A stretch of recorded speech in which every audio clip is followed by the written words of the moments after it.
Hello, everybody, and welcome to the Ring Ramble podcast. My name is V, My name's Brad. and today is episode 2 of talking about our wrestling opinions. This edition, this episode edition, is talking about our favorite current active roster wrestlers. We're going to be referencing it more towards this year, but we are going to reference probably some matches that happened in the past, couple of years or so, just because we're starting out talking about it for the first time. But I would hope that if we do continue this podcast for over a year, we'll talk about our favorite, roster of wrestlers for next year too.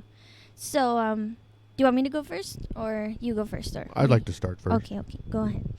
Okay, for the first pick that I chose, I chose Ilya Dragunov. Born October 10th, 1993. He was a one-time NXT United Kingdom champion and a one-time NXT champion. Came up from the European Independent Circuit and an organization called Westside Extreme Wrestling. He was a former one-time WXW Unified World Wrestling Champion, three-time XWX World Tag Team Champion. That's so much already, but okay. And he was also the firstborn champion of WWE history. Just a side note, I didn't even know this. This is actually something kind of interesting, is that when he first tried out for NXT's UK brand, he suffered a skull injury that left him out for an entire year.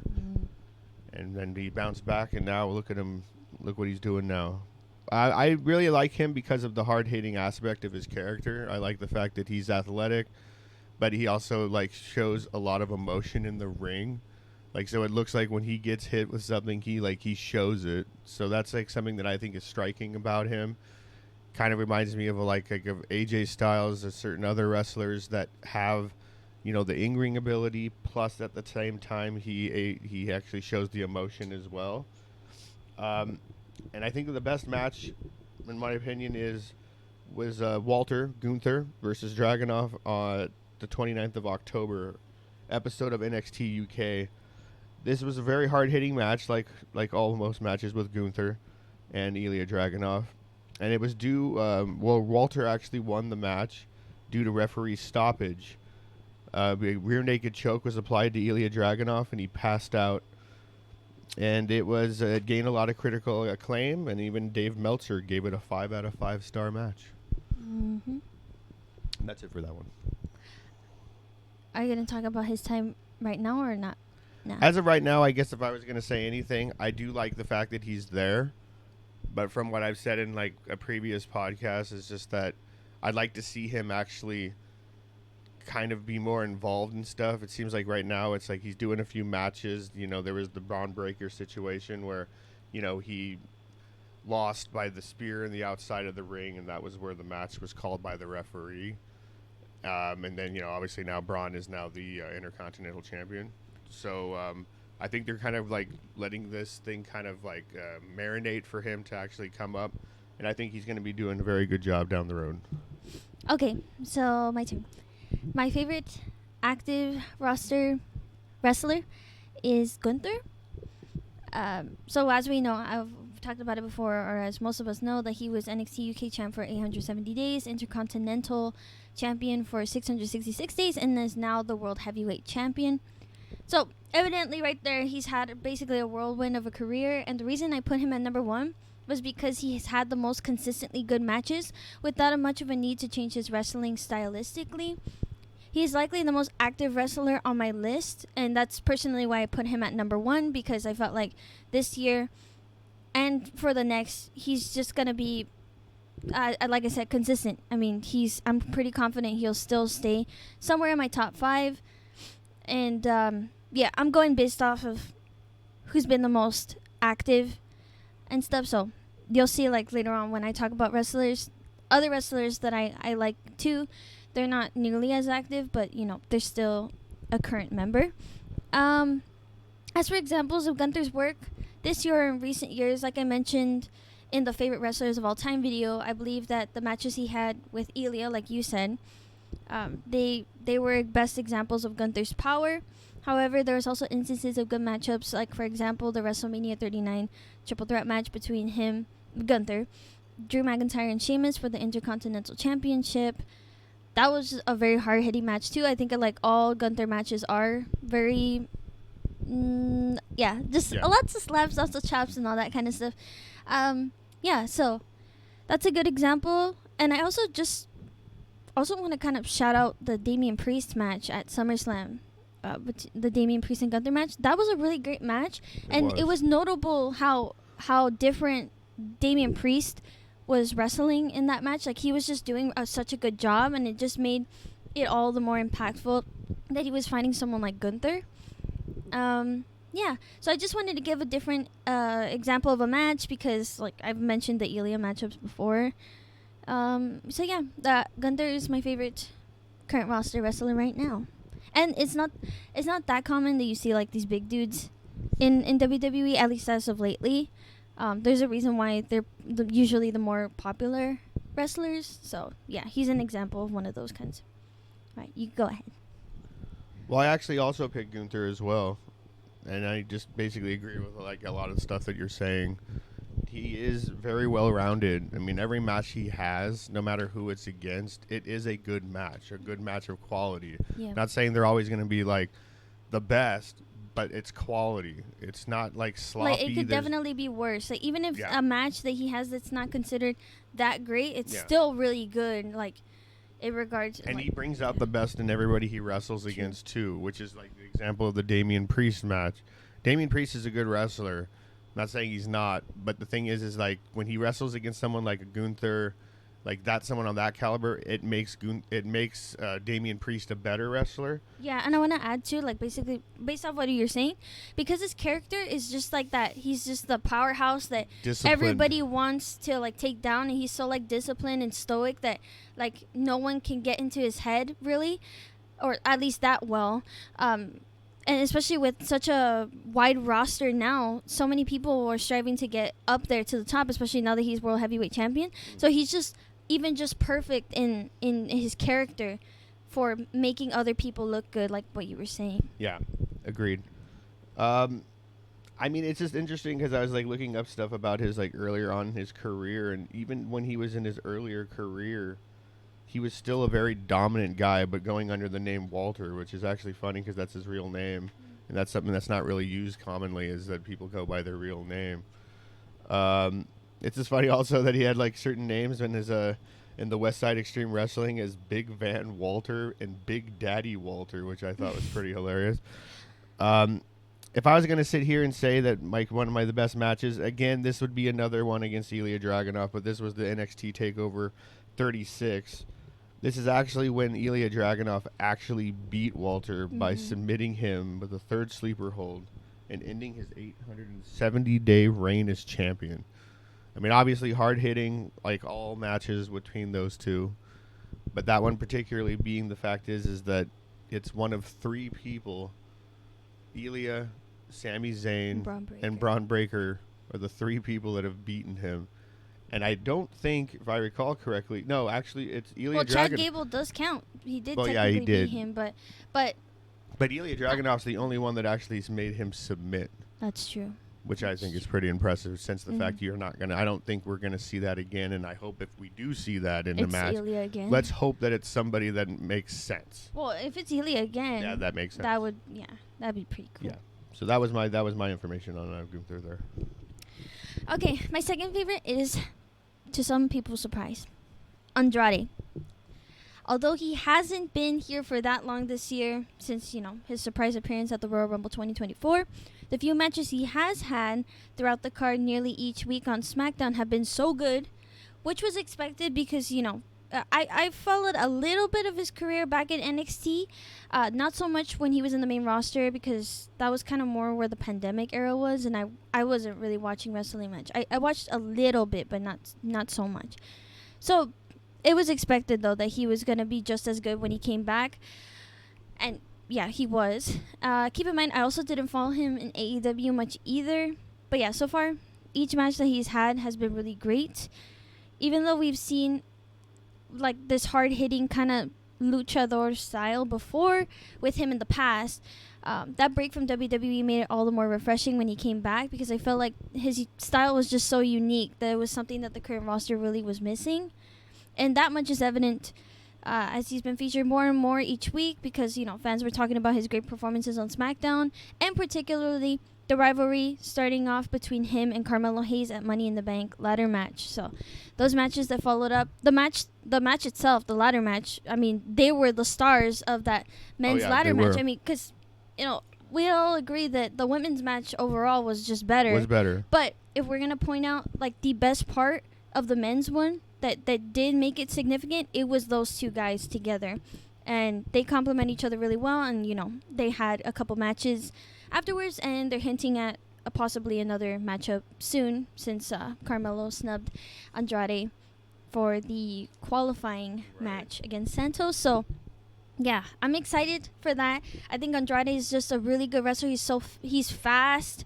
He like, I like that he just thinks outside the box. Like, I've explained this before, but I like that he's willing to just, you know, when they're vulnerable or when it's in that weird, awkward moment, he'll kick them or, like, push them or something like that to, you know, things that you would think about typically, but, you know, they have to choreograph things a certain way to be a little more convincing with, like, slowing down and all that kind of stuff. And he kind of incorporates the striking kind of and luchador, but he also has power as well. Yeah. He's not just like a straight up luchador high flying guy, but he actually has like striking ability, and that actually makes him stand out a lot more. He stands out a lot because sure. It's so unique. It's like two styles in one, which is really cool. And you don't see that often. Right. So go ahead. Your third. Okay. I finished. Yeah. Okay, so the next one I'm choosing is actually Bronson Reed. I think what's going on with Bronson Reed right now is actually really good. I was telling V a couple of days ago that I'm seeing that they're kind of going the Earthquake angle with him. Like when Earthquake kind of came onto the scene, Earthquake would, like, you know, he would do the Earthquake splash kind of move on him, and every single person, he would do it like multiple times to the point where, like, you know, they had to like have referees come in, and like I'm seeing this with Bronson Reed, and I'm thinking that that's kind of leading up to him having like a big push, and you know, and overall just the ability that the guy has for a man his size. I mean, you know, a lot of times you'll see certain guys that are his size that are kind of like they're winded. You could tell that they're kind of winded like pretty quickly, and it kind of shows in the rest of the match. And it seems like, you know, for the most part, he's able to kind of, you know, navigate during the entire time. An interesting thing I found out was the Pro Wrestling Illustrated has their top 500 singles wrestlers, and that guy actually, Bronson Reed, was number 73 out of 500, which I thought was pretty impressive. As for best matches go, I can't really get on a specific one, but I do find that most all the matches he does for his size and the ability that he has, I think he does a very good job. I'm not saying they're always going to be great, but I think overall, the athleticism and the way he carries a match, I think is perfect. I think he does a good job because of the size that he is. Yeah, I mean, I'm very interested to see what's going to happen. I mean, after winning that Andre the Giant Memorial Battle Royal, I think it's now he's on his way, and he was also an NXT North American champion. I didn't even know. I didn't really know that because I didn't really pay attention to, you know, NXT that much at that time. But yeah, definitely liking Bronson Reed.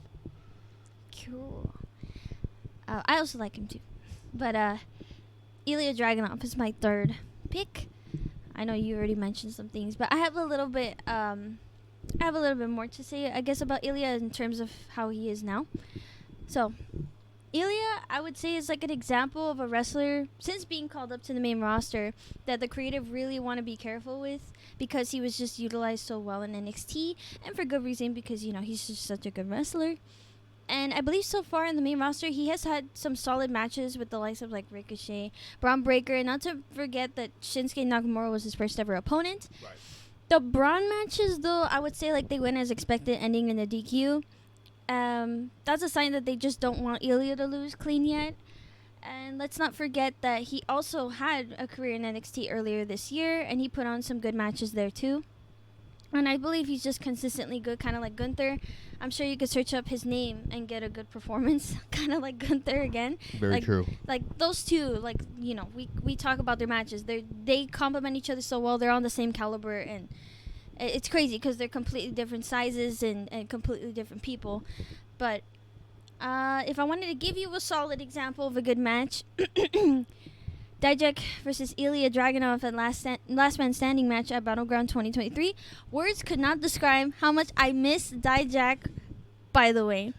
But also just how amazing this matchup was. It was actually one of my first introductions to Ilya, and it made me like him a lot, and he became one of my favorites because of that match.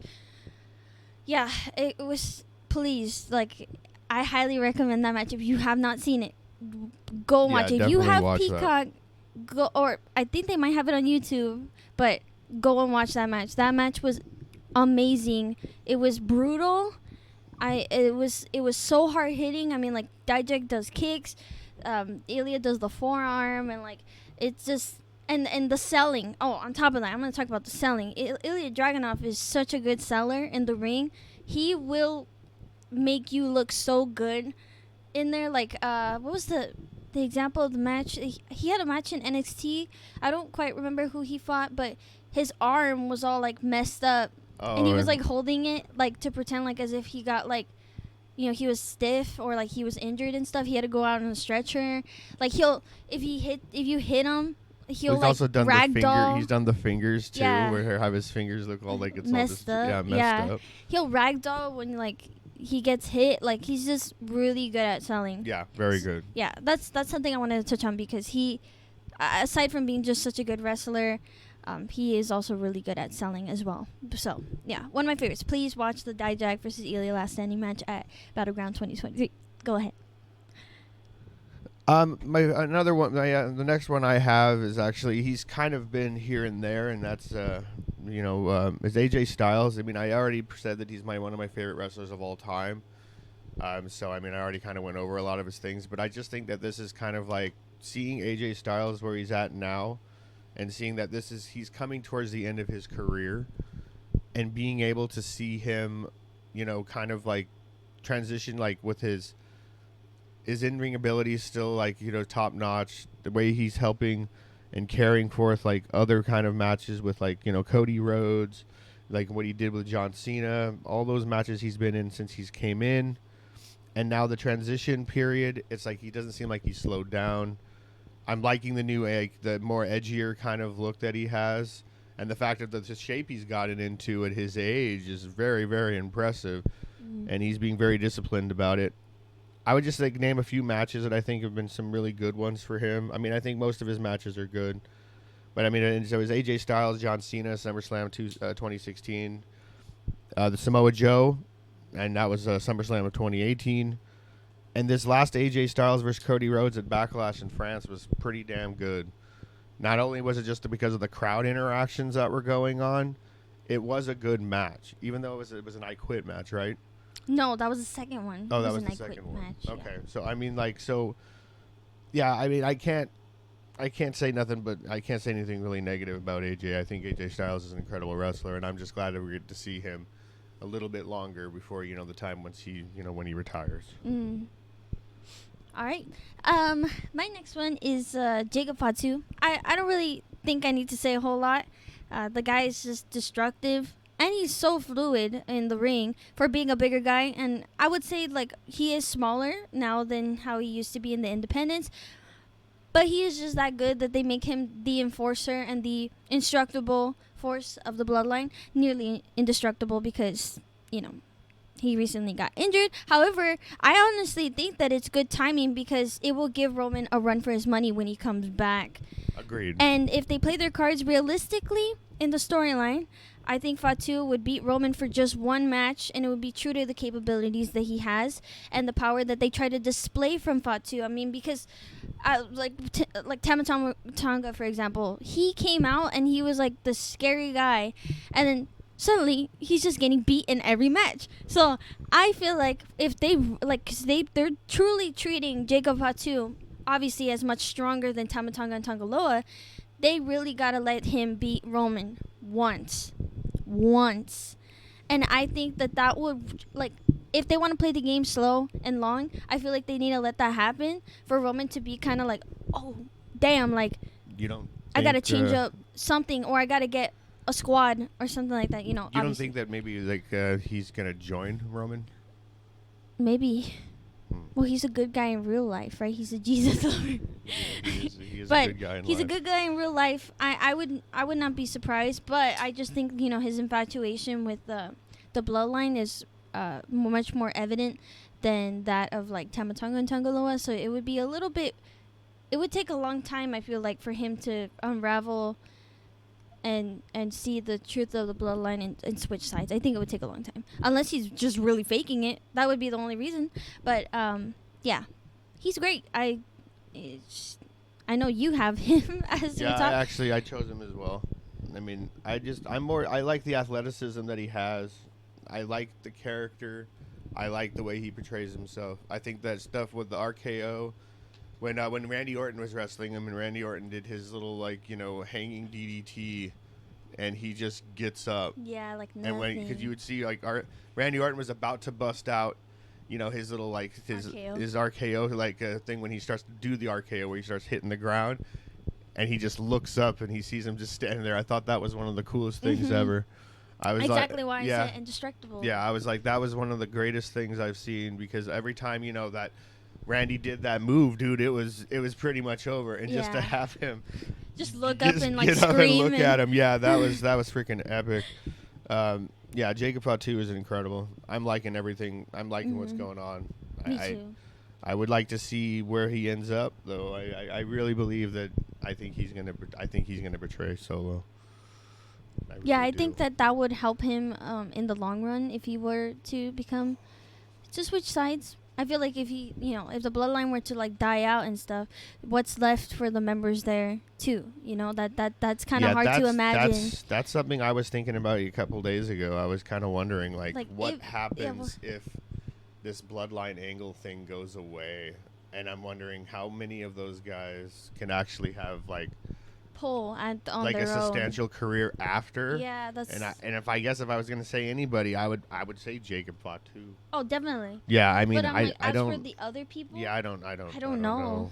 I really don't. Especially like with And that's unfortunate, what is their too. name together, the Tangaloa and Tamatonga? What's their name the again? Gorillas. The Gorillas of Destruction Or or something like or Dynasty or something like that? that. I don't even know. Yeah. Okay, well, anyways, them, I don't know, I don't really see them.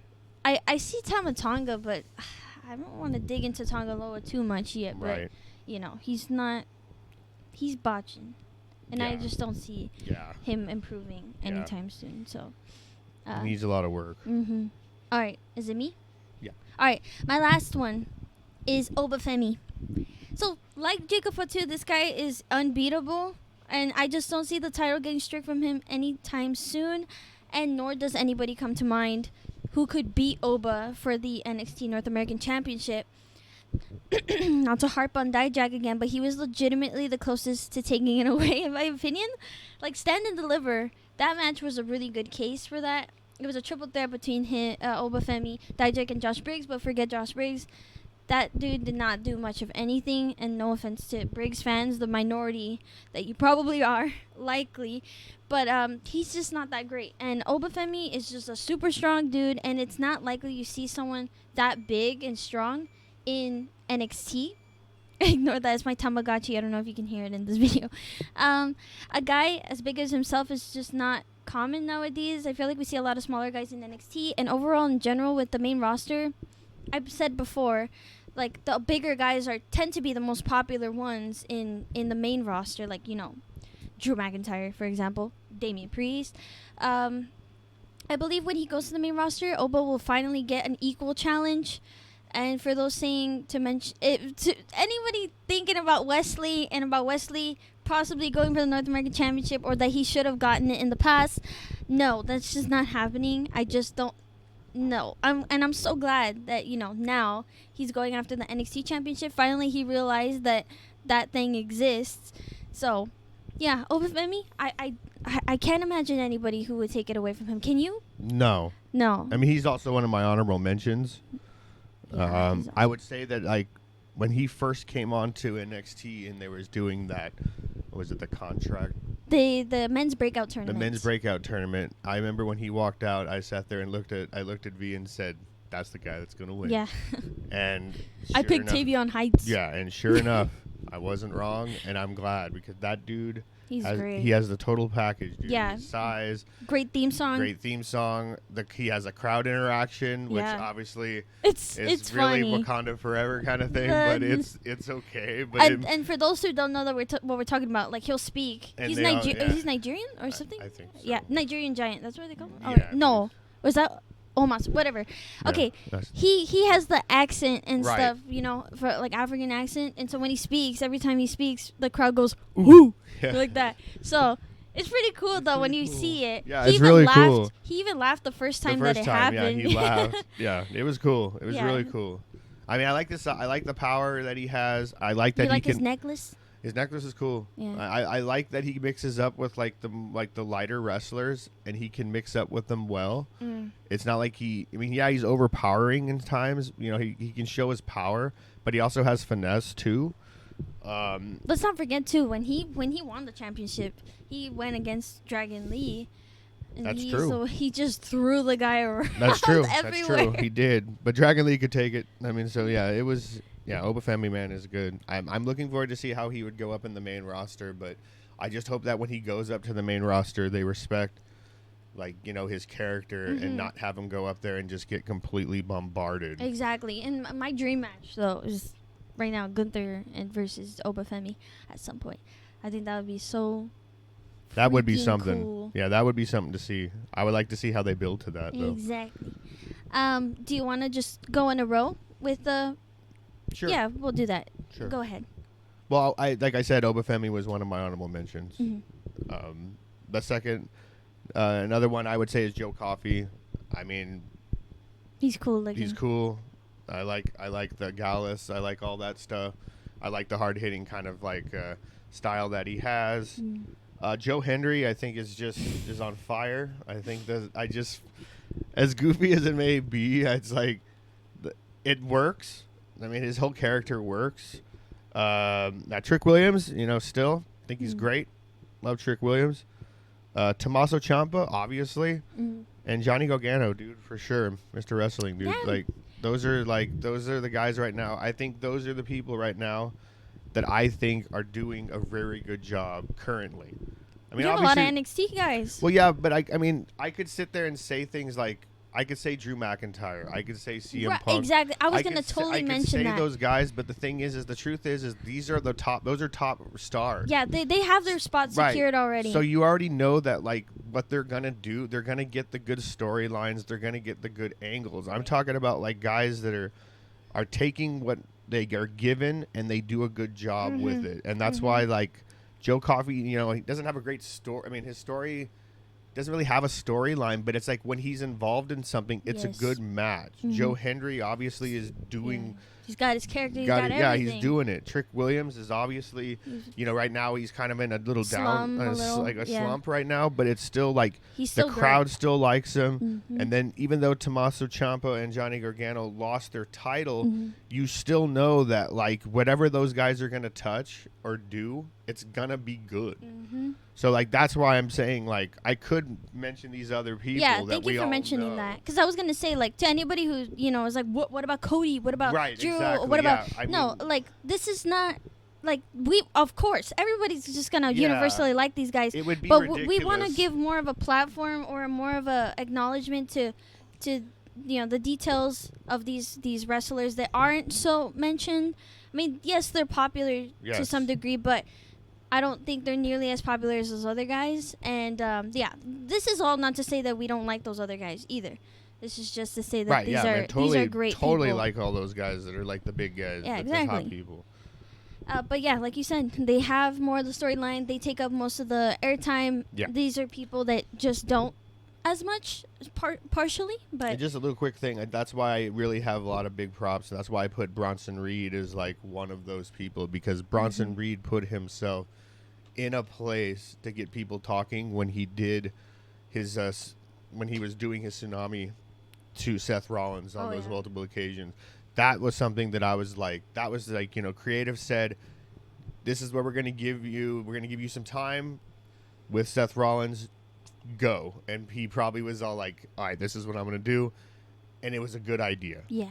So, yeah. It was executed very well. Excellent. Yeah, executed well. My honorable mentions are Nathan Frazier and Axiom. Nathan Frazier in particular is my favorite, but both of them are just so great. It's, post, now Chase U is the champion. It was a great finish, so I'll acknowledge, it's fine.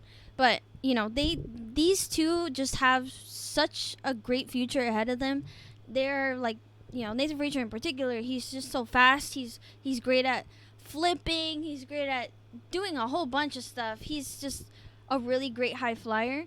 And Axiom as well. I mean, they're both very equal in regards to their wrestling ability.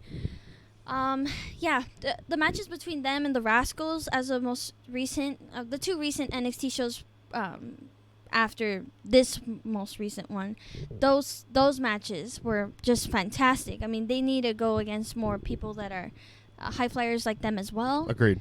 They're so great. Like, and the intro is so cool. And Nathan Frazier's intro is cool. I don't know, the awkward transition between Axiom's theme is just, it's kind of funny, but that's aside from that, they're such good wrestlers, and definitely check them out if you haven't.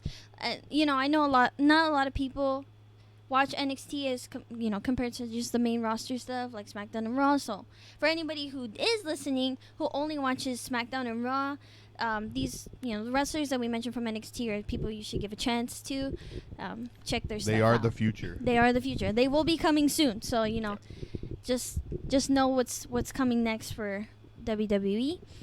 Braun Breaker, obviously, I like him a lot. Have I liked them as of recent?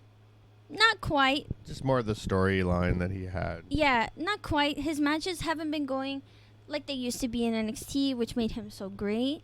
Part of it is, but part of it's really not, because he just does the spear primarily. That was not his thing. The spear was his thing, but not nearly as much as it was now. Now it's more prominent. Haters gonna hate though. Logan Paul. Logan Paul's one of my favorites. Has he had a lot of matches? Absolutely not. No. But he is so great. The ultimate heel. He is the ultimate heel. Outside, he's a terrible person. I'm not saying this like I like this guy, okay? He scams people out of millions. But he was built for wrestling. It's uncanny how great he is in the little amount of time that he's had to train and do this. I mean, he hasn't been in the business for that long too. He's just had so many endeavors outside of the WWE that like him coming in was kind of shocking. But what's even more shocking is the fact that he just ended up being so good. Another match too. I didn't put this down, but it was, I believe, at Money in the Bank last year. Logan Paul versus Ricochet. That was amazing. But yeah, Logan Paul versus Cody Rhodes is the example I give here at the King of the Ring this year. My God. That, honestly, I know you said that Backlash was your match. My match for Cody, if we're talking about Cody, was the Logan Paul match. That was so phenomenal. The moves that they did, too, were basically illegal before, and they did it anyways. Dangerous. I know, Logan Paul shouldn't be doing moves that dangerous. He's still young, but... nothing's happened yet. That's why he was pretty much kind of chastised by The Undertaker, right, telling him to stop taking so many risks. Right. Yeah. So, yeah, he's great. Finn Balor's another example. I say Finn Balor because he's like one of my favorite wrestlers of all time. The only issue is I wouldn't put him at the top because he's kind of just a lackey guy that just gets beat up all the time. Not anymore, but he hasn't had a match yet since. But his new angle is definitely like going to push him to a different direction. Sure. Hopefully, it gets him to a point where he becomes champ. Yeah, I agree. I hope so. But as for like being in the Judgment Day for a while, he hasn't really had any significant wins. Mostly losses. Well, actually, since you brought up that, I just wanted to add one quick honorable mention. I'm just going to say it really quick. Dominic Mysterio. Yeah, pretty much. I have to say, like, if there was ever a heel that people like, someone that was disliked so much in wrestling, and could turn it times 10 it was Dominic Oh, for Mysterio. sure. I think that The whole only thing that people liked him for was being with Rhea. Yeah, And and that now- that whole thing now with Liv, and when it was like it's amazing. Yeah. The heel level that he went to, it's like it's over 9,000. Like that's Dragon Ball Z reference. He was like, that's his level right now. Yeah. Yeah, I just had to bring that up. I agree with you. He's someone that what was it last year? He had like the most matches of the year, Oh, yeah. right? Like house show and all. So yeah, he's definitely a very hard worker, and I feel like that needs to be acknowledged aside from being interrupted and booed all the time. I kind of would like people to let him speak sometimes. Yeah, to be me honest. too. I Like, really do. I would like to hear it, especially when he was. Like at the Raw, yeah, just the this Raw where current- Rhea this said like, current I want to hear run, what he yeah. wants to say. I would like to They booed actually him. like have people to just stop. I get it. I get it. Yeah. And let's stop doing the what thing too. Please. Yeah. Okay. Okay. Johnny Gargano and Tommaso Ciampa, obviously, I mentioned them before as being one of my favorites of all time. Yeah, need I say anything? They have great matches. Like you said, they've lost recently, but you know what? Anything they touch basically turns to gold. So, they're going to have great matches for the future. And lastly, Chad Gable. He's the greatest technical wrestler since Kurt Angle, in my opinion. He's considered the modern day Perk Angle right now since he's a heel. Yeah, he's amazing. I mean, like that WrestleMania 39, that Fatal 4-Way tag team match where he did the roll up deadlift suplex on Braun Strowman. Yeah, that was awesome. Dude, who else does that? No. And a guy his size too. I mean, you see bigger guys, they could pull that weight too. Like Odyssey Jones. I mean, recently my God, he could pull up a lot of weight. Sidewalk slammed the entire both of those AOP guys. Yeah, so that's a guy that you would expect could do that stuff. But Chad Gable, he's shorter, he's smaller, he's like more compact. I guess you would say. To roll him up. To roll him up. And use that momentum Deadlift from suplex. Yeah. And the momentum of that to lift him and do that was insane. amazing. Yeah, it was awesome. He hasn't had that many wins this year, especially now that he's like the heel against the White Six. I mean, they want the White Six to win. So I can give you an example of this year recently where he was that great. I thought he was great though. We went to a Raw show and he fought Ivar. He was great. And he did the roll up deadlift suplex on Ivar. I mean, that's another big guy. We saw that. That was awesome. And, I want to say that we saw it in live because then people would probably think, oh, you're probably biased because you saw it live. No, it was still good. No, it was a great match. Yeah, and it was a good wasn't match. even televised on the Hulu when we watched it back, which kind of sucks. But if I were to give an example overall of his wrestling, American Alpha versus the Revival at NXT TakeOver the end. The American Alpha was so awesome. Too bad Jason Jordan got hurt later on. This is when Chad Gable had hair. When Chad Gable had hair, yes, he had long hair. Yeah. And he's good. He's great. I mean, what else do I have to say? He's like the other Kurt Angle, not Gable Stevenson. I'm sorry, NXT. They really tried to push that, but that's just not true. It's Chad Gable, and I feel like he doesn't get enough credit for his work. I do know that he is openly considered the most underrated wrestler, which I obviously agree. I mean, it's just I've seen that a few times. If it's going to be anybody who's underrated, it's going to be him. So at least there's that. I know a lot of people can't acknowledge him for being not so talked about, and he needs that push. He needed that push at the IC title, but long game, I guess. I just kind of wish I don't know where they would go from here. To get him a title. Yeah, again, there's not so. much. There's really not a lot. Yeah. Well, that's it. So we had 3 of the same guys. We did. We did. Yeah. But obviously, that's just because we're acknowledging. This is we're not acknowledging the talent that's going on. exactly, and this is not like we just so happen to like the same people and we're just copying each other. That's not the case. We hate some wrestlers that the other person likes. So, it just so happens that we like the same people for the most part. But yeah, that's basically it. That's all our thoughts for today. Next week, what should we do next week? We have a couple of things planned. to talk about. We have favorite tag teams of all time. We have favorite Favorite matches of all time. Favorite female wrestler. Favorite faction. Favorite faction, yeah. Probably favorite female wrestler, I think, would be the next transition because we have already talked about favorite male for the most part. We'll do that next week. That would be probably a shorter video too. I'm not really sure. We'll see what happens, but that's most likely the next video that we're gonna do. And then following after that, we have tag teams, matches, factions. What else? Well, there was other stuff. Yeah, we have. There was something there. Yeah. But yeah, so look out for that. Our favorite female wrestlers next Friday. So, thank you guys for watching this video, Hey, and let us know who your favorite current current let roster us know. wrestlers are. Comment on that and tell us who your favorite current wrestlers are. Even if they're from, it doesn't necessarily have to be in WWE. I know that's where we're kind of. I know that's where we're kind of going. Well, yeah, he wanted to write Aleister Black or Malachi Black, but I mean, if it's AEW or any other like organization, feel free to comment and let us know. Go right ahead. We just did WWE because that's mostly what we talk about. Right. But yeah, so thank you guys. Have a good day. Bye. Bye.